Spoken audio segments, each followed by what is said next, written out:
So, good morning, everyone. Welcome to another interesting podcast of Growth Sprint. As you know, that most engineers think technical skills are enough, but the truth is that leadership, mindset, communication, that shapes your real career growth.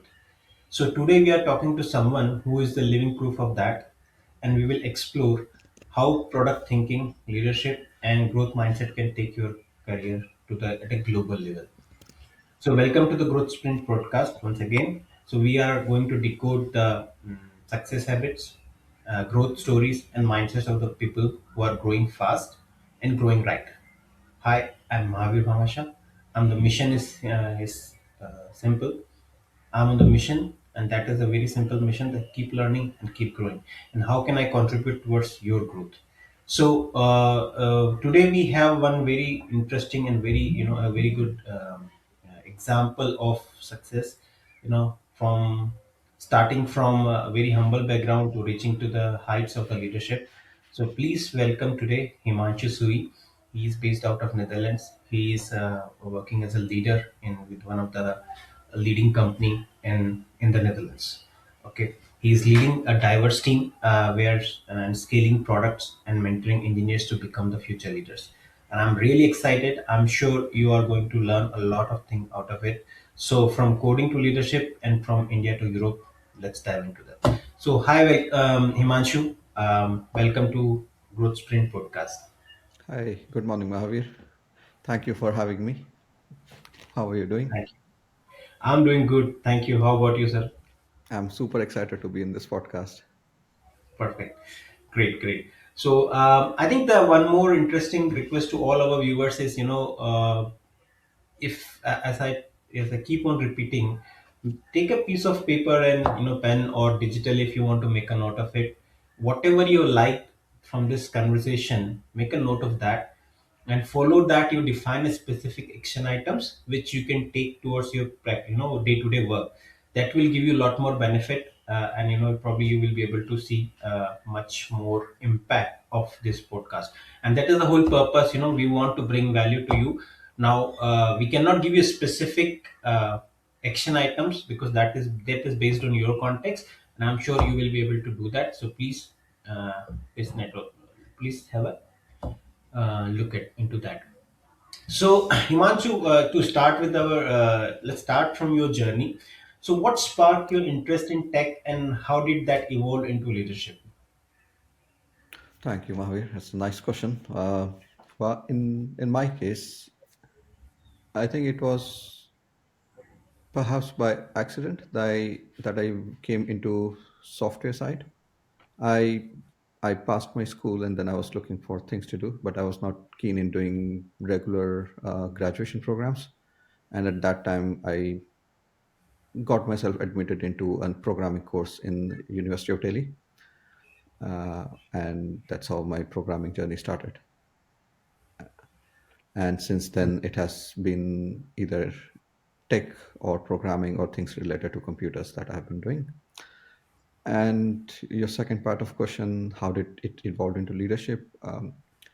I think at some point it became a bit predictive, like the systems that you're developing, the problems you're handling. You try to uh, think of it like the same pattern recurring over and over, much like a sine wave. So you feel that this is getting a bit boring. What more can I do? How can I keep myself growing? And at that point, I thought maybe I'll try to look into people side of the organization as well. And that's when I pivoted to being a people's leader. So Nice, really nice. Thank you. So, I think in continuation with the same question, so was there a moment when you realized that I'm not just writing code or building products, I'm building it for people? yeah, so I was fortunate to work for product companies at the very start of my career. But at that point, I was missing the direct interaction with customers. So we were building features or working with features which were used as part of an application, but they were only a small part of the application. So how the users interacted with those features, the feedback was very much staggered. It took a bit of a time, and only in case it was extremely good or extremely bad would reach us. Otherwise, we'll probably get new feature request addressing the concerns raised.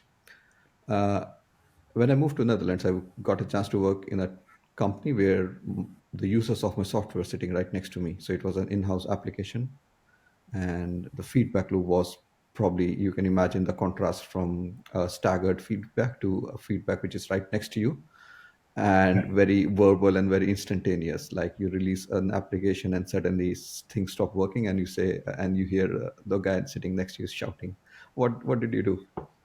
So Right. Nice. So I think that that's really interesting, because I think ultimately that feedback, what it takes, especially in large organization, because of the information passed through multiple silos. And the whole idea is that be it virtual co-location or physically co-located person. But I think until ultimately, as a leader, as a developer, as a tech team, or as a product team, if you're getting the feedback at the right time, and the interaction is two-way, right, it's not one-way interaction, I think that really really makes a big difference. And I think if I also recall my own journey, I think that feedback has really played a very important role in building any good product, be it any company. So I think indeed that's but I think unfortunately what I have also seen, many times, even those feedback things have been planned, but people take it very lightly, and they don't utilize those, like formal moments. Actually, those have been, it's not that feedback needs to wait for a particular event or particular meeting, but right, you can get it anytime, but it needs to be in structured way. But if it is there, sometimes people just ignore that. Oh, it's not, it is of no use, and let's not spend some time there, which I think it is really contradictory to the really building the top notch product. All right, so let's jump into the next question. So that is another interesting question. So what separates a good engineer from a future leader? what separates a good engineer from a future leader? It's another. It's a very good question. I'm sure a lot of people who are in universities or young programmers would like to aspire for that. I think I'll take a step back and make sure the definition of leaders is what I interpret it as, just to make sure the audience doesn't get confused. For me, leadership is not a role or a designation. It just comes from within. You can be doing any kind of job, but if you have certain core fundamental values in you, I think, and all of us are exposed to those values at some point, I think then you can, I would call them as leaders, irrespective of what their role is in an organization. For me, one of those values is uh, being being sincere towards your job. One of the values being taking ownership, and third value is being a team player. Now, in order for anyone to aspire, anyone aspiring to become a leader on these three parameters, I think the first thing I would suggest is being honest to yourself. And as you just mentioned, right? I mean, getting a feedback, and then not just for the product, but also for yourself. I mean, you are your product to the world.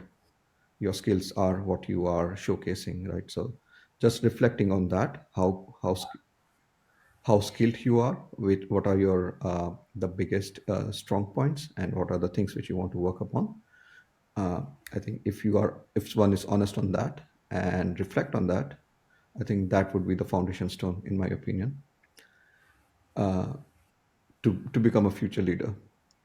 The other aspect on leadership is very much into communication as well. If you are, let's say you're leading a team, or if you are in a team where there is suddenly the manager is gone, but if you are the person who's interacting with the whole team, can communicate, can handle the changes, and sometimes block them from reaching to the team, or sometimes help them break it into small pieces. I think all those things, if you practice, you will be naturally progressed to become the leader of the group.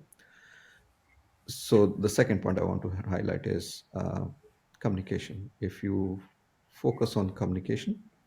uh, I think that would be something which probably will automatically translate into become a natural leader for the group wherever you're working on, irrespective of the team and irrespective of the role. Nice. Thank you. So I have another question which is on similar line, because I think that this sounds more like a very high level example, and many times people are not able to correlate that, especially young people who are starting. Is like, okay, this look really like a, it's a kind of theory which, or like, somebody has given to you like a Yeah, specific points. So let's decode into more practical aspects, so that which is very easy for people to comprehend. And that question is, what mindset shift help you grow faster in your own career? sure. Yeah, it's a good segue. Very good question, Mahavir. So see, I was just an average guy. I didn't had this ambition or perhaps even the skills to think like a leader. But I think one thing which shifted in me was that I'll start with where I was before. I would go to my workplace, pick up or boot my computer. There were no laptops back then, and look into the emails, look into the tickets that I need to work on, pick one ticket and get it done. And if I get blocked, I will say, "Oh, this is blocked. I cannot work on it." I think the mind shift that changed was that at some point I realized I'm just a small cog in the wheel, and the whole wheel is much bigger than I understand. And even though I'm doing my job properly, I'm just one small factor. So one time, what happened? One of my teammates was absent, and we had a deadline to meet. So I said, okay, I have done my job. Let me pick it up. And that's when I realized what I do and what I see is just part of the story. And then the more you start to take ownership, uh, the more you start thinking from other point of view, like not just from team lead point of view, maybe from your business analyst point of view, maybe from a senior product VP point of view, maybe from a customer point of view. That's when you understand the whole functionality, the whole feature, the why of what you're doing, and that's when you start to see a transformation in yourself, where uh, you question the decisions, you also question the approach, but you also understand what is important, and you're also able to filter the critical part from the non-critical part or the good to have parts. I think that is one sign. If you start having that kind of conversation in your mind, that's one sign that you are looking into much deeper into the product, and the work that you're doing, then not just at the superficial level where you are being told to do something and you do that. And I think that's very, very important point what you just made, because many time, what I've seen, the need for speed forces people to just finish the work what they have, and just needs to be done like as soon as possible. And I think this is where I think sometimes you need to take a step back, reflect back, and see, what is that, as you said, like, to look at the overall will. It is much bigger than what you are just doing. And sometimes people, we are so deep into our own work, we feel that our work is the most important thing. But if you look from company's perspective, right? Because ultimately, what you're working is, you are helping that particular company or organization, or be it any institute. You are helping them in their growth and achieving their goal. So if you look at the bigger picture, as you said, like, uh, so if even if you completed your work and you took that initiative, you look into the, okay, let's see if I can finish the other work also. That itself takes a lot of courage. Many times we have a, and I think I've seen a lot of people have exhibiting that behavior. Oh, this is not my responsibility. It's just my role was only this much and I have completed. And sometimes even ask that question, has that been done? And then it's like people will say, yeah, it's done, but it's like my part is done, Hmm. and then other part is still pending. So if you see from that perspective, I think as a product owner and product manager, you cannot launch that product. It is because it's not complete. So that's really important. And one day or another day, all the teams get into those kind of situation where somebody is not able to join or not able to come to the work because of certain reasons, right? So if as a team we can take the ownership, and as a you can show those qualities, I think that is definitely help us. And this is completely in line with your other answers. So it's more real example, I think, especially for all our viewers, that how at least this one simple thing That will trigger certain thoughts in your mind.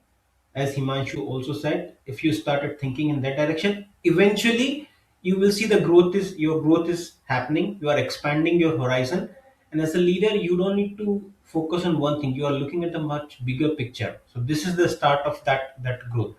So if you are experiencing that, I think you are on the right path. Please keep on doing that. So thank you, Himanshu, for sharing wonderful insights. All right, so now I'm coming to the another part of your career, and there are many people who are inspiring and they want to go for international career, especially outside India. So what is that? So what's the advice would you like to give to someone in Mhm. India Mhm. dreaming of an international career?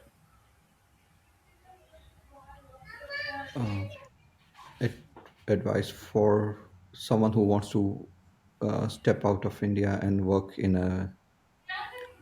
I think I perhaps would suggest that what. So I mean, a lot of people would probably like a lot of people would like to go and work in Silicon Valley, right? So think from the point of view, what will make a company who's based in Silicon Valley hire you versus maybe hundreds of people who are across the globe. I think one of the things which hiring managers all across look for is your your thoroughness in understanding what you say you understand. So if you say you understand, you are a Java specialist, then they would like to know if you really are a Java specialist, and if you are, uh, not just by because you have a certification, but also because you have experienced and applied that knowledge in your day-to-day job, and you have more insights than what you have applied in your job so far. That they will say, yeah, this person might be a good value add. That's one thing. So what I want to say in other languages, technical skills that you have, if you have in-depth knowledge on those lines, whatever technology you are specialized in, I think that would be definitely the foundation stone. And then the other thing would be the mindset.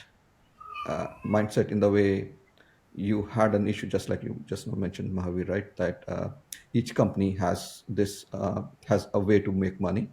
Usually, the way to make money is by solving the problems that we have in the present day world. And if you have applied that kind of a mindset in your day-to-day job, even though you are not part of that role, that will definitely give you a lot of support in raising your case for getting hired. And the lastly would be the communication part. And communication is not just about speaking and having a good accent or having a proper English vocabulary. So communication is also nonverbal, listening carefully, being able to understand what is being said and also try to imply what is not being said, having a positive body language. So all of these things, I think, these days um, add up to a person being shortlisted for or not shortlisted, in my opinion. Nice, thank you. So I think in similar on those lines, I have another question. So you worked in India, now in Europe. And what is the biggest difference in work culture that you have seen? This is purely based on my limited experience. So in India, I was working or I was in office for long hours, but perhaps my productivity was not that much because my work day would be scattered between work and then I'll maybe take some break for lunch or something, and then I'll come back. In Europe, for me, the starking contrast was that I'll start work at a certain time, and I'll then just work, and I'll continue working till I take a lunch break, which will be very very short, and then I'll resume my work, and then I'll continue till 6 7 whatever, and then after that I'll just break my mind from all the work thoughts and leave. I think that was in my opinion, the biggest contrast I've seen myself. Nice, really, and I think that's really makes a big difference. And I think especially, and I completely agree with your thought.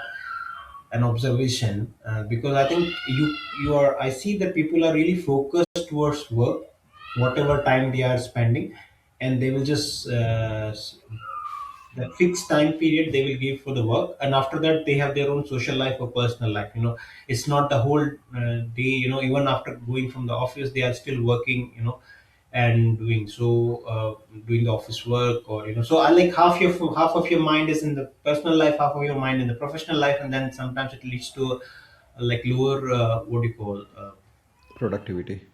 activity, or I would say your mind is more puzzled actually, right? Because Mhm. if you're not able to focus on one specific thing, how can you really top notch at certain things? So that is really interesting. But having said that, I think each of that, what do you call, country has its own advantage, disadvantage. Each culture has its own positive and negative things. So I think it all depends what is the need of the hour, and how can you leverage, in wherever you are, in best possible Yeah, way. yeah, I agree. Absolutely. I think, and the other side of it is in Europe, at least in my limited experience, people are less flexible than the working environment in India.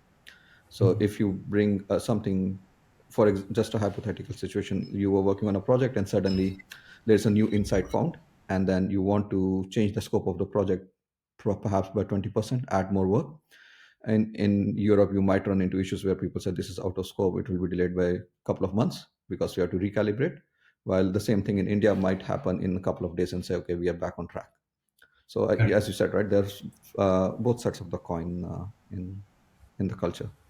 And I don't think Nice. one culture is better than the other. I think it's all context driven. Right. So I think that leads to another important section of this podcast, and I think people, that's a question many of us have in our mind, and that is the AI. You know, and the first question, and a lot of people have asked that question directly or indirectly, and to me also, that will AI take away our jobs? What do you think? So very, very good question, Mahavir, and it's probably the most discussed topic in present day world. Um, I don't have a magic glass to look into and see what AI will do or will not do. I can only speculate from my side. Um, I think AI is probably one of the biggest disruptions humankind has seen so far. I think if you start from agricultural revolution to industrial revolution to invention of trains and then portable mobiles like cars, it's definitely much higher. The impact or the potential of the impact of AI is perhaps much higher than that. It's like what happened with computers in say 80s and 90s is what's happening with AI right now. Will it have impact on the jobs? I think yes, but it also, in a way, not like removing the jobs, but redefining the job definition or the job specification, what you need to do.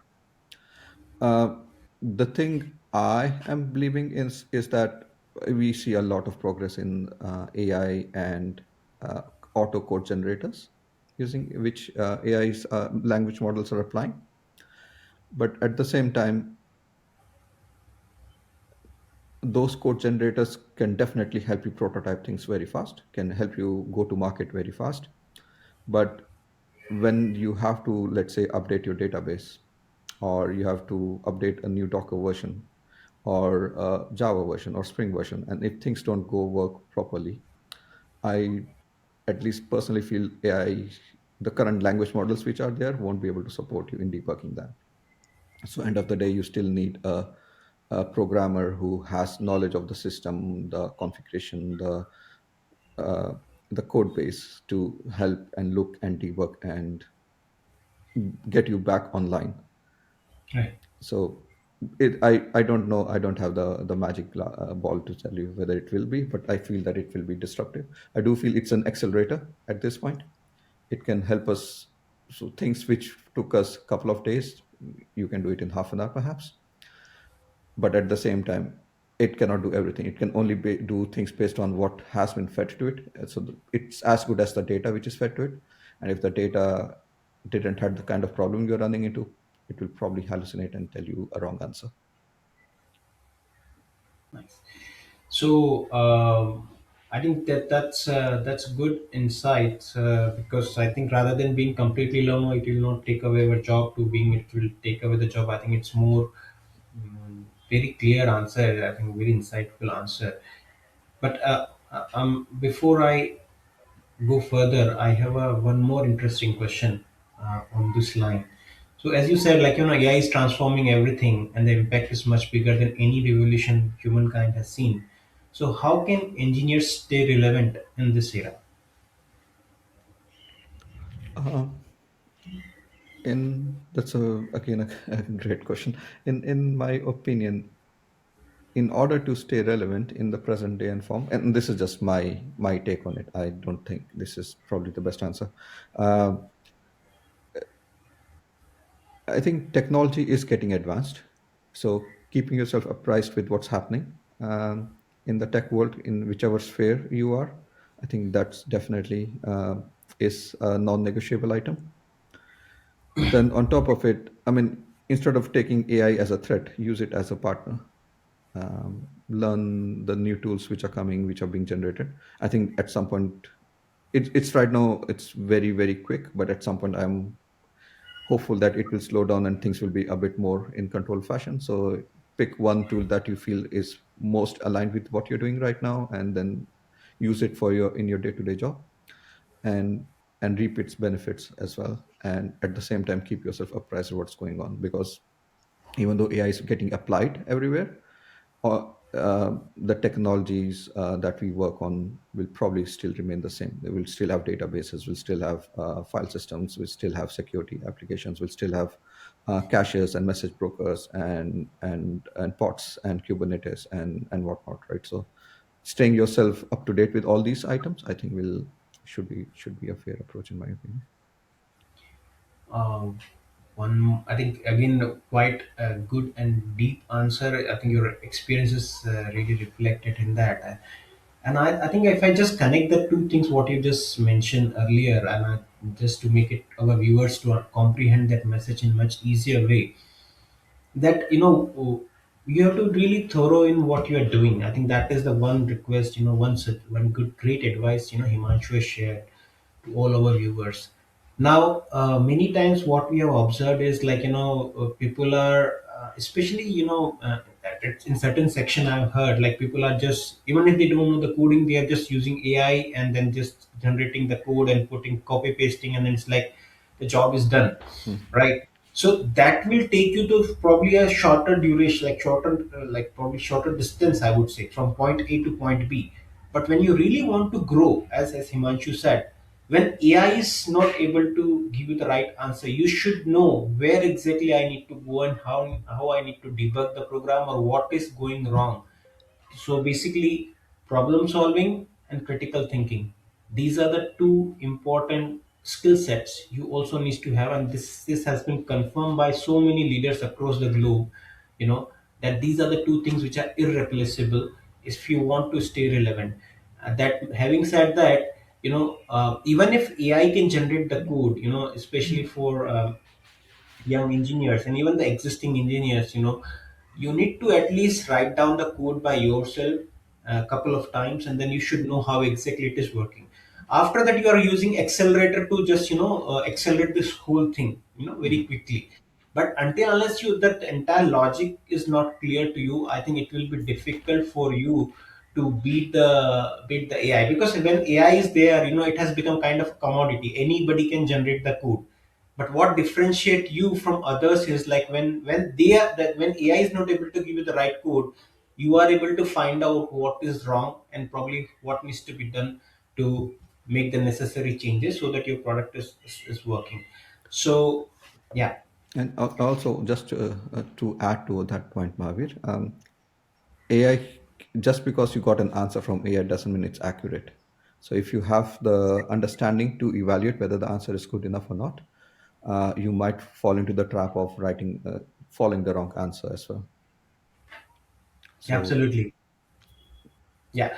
And so just to, I think, just to make it more very specific example, So yesterday, for my personal work, I was just using, one of the AI tool, and I given some, like, almost 289 records, if I remember those numbers correctly.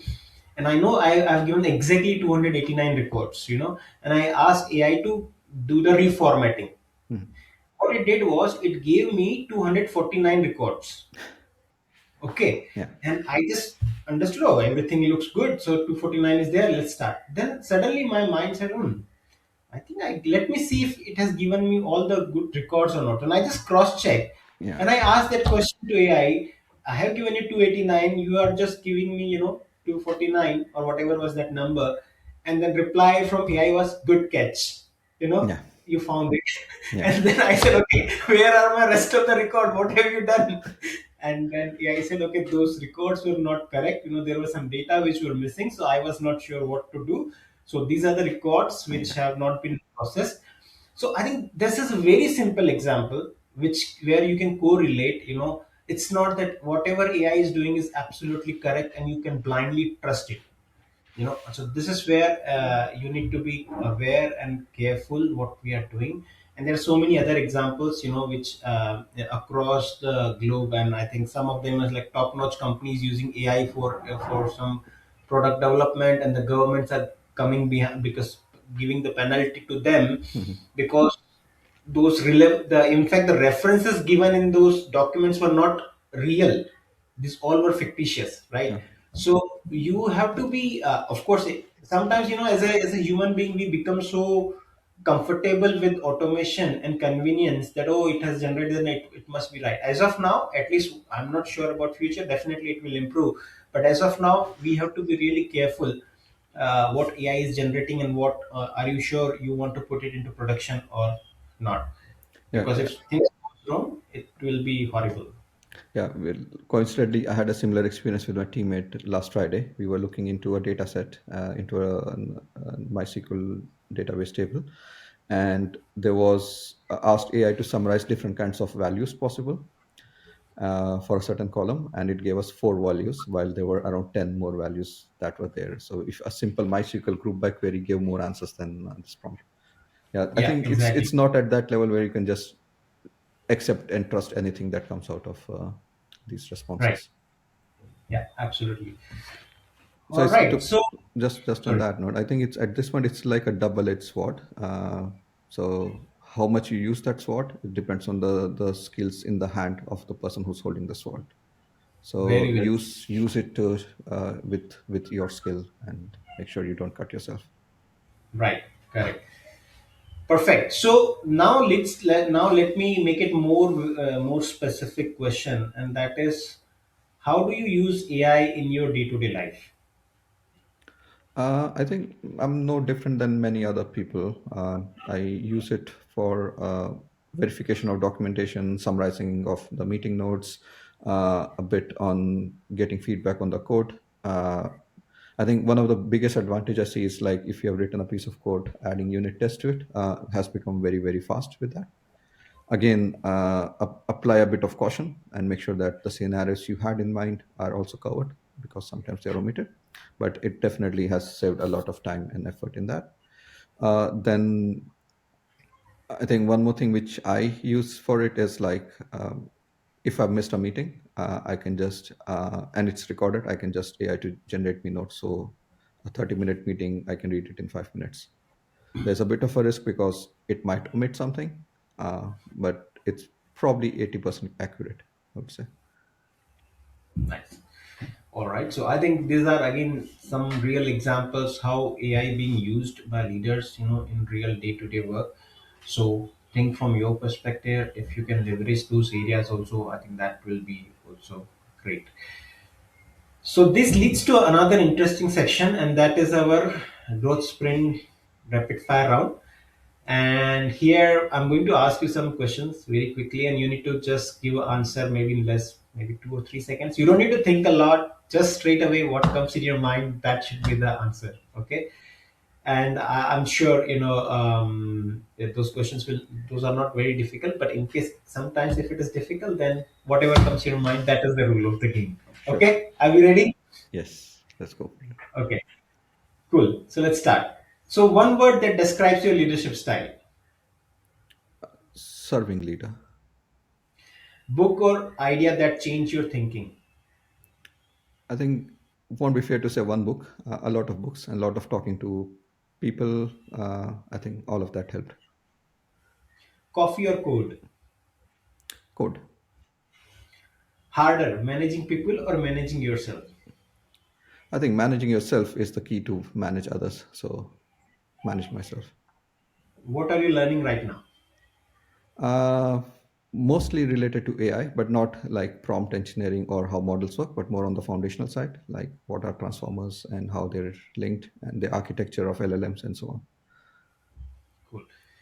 All right, so I think these were some few quick questions. Thank you very much for that. And I'm sorry if some of those were because I think we have not discussed that and it was like on the spot. I'm just putting it, so I hope it's okay. But I think some good, interesting insights. So, okay, before we wrap up, I think we are reaching to the end of this conversation. I think so. This is really wonderful discussion. Very good insights. So if you before we wrap up this podcast, Himanshu, and if you could leave one message for every young professional listening to our podcast, what would that be? So one advice for our viewers. I think the advice I would, which is close to my heart, and I would like to share with everyone, is there was this kind of a meme, you can say, which says it was an operation theater. There were people, surgeons standing, and there was a person on the operation table. And the meme said, "Congratulations, operation was successful. The patient is dead." So just keep that in mind. Whatever we are doing is coming up with a background that we as an organization want to solve a problem, and that problem has a real use case, and people might be impacted by that if we don't solve it. So the focus should be on solving the problem more than the metrics or the tools being used and who does what.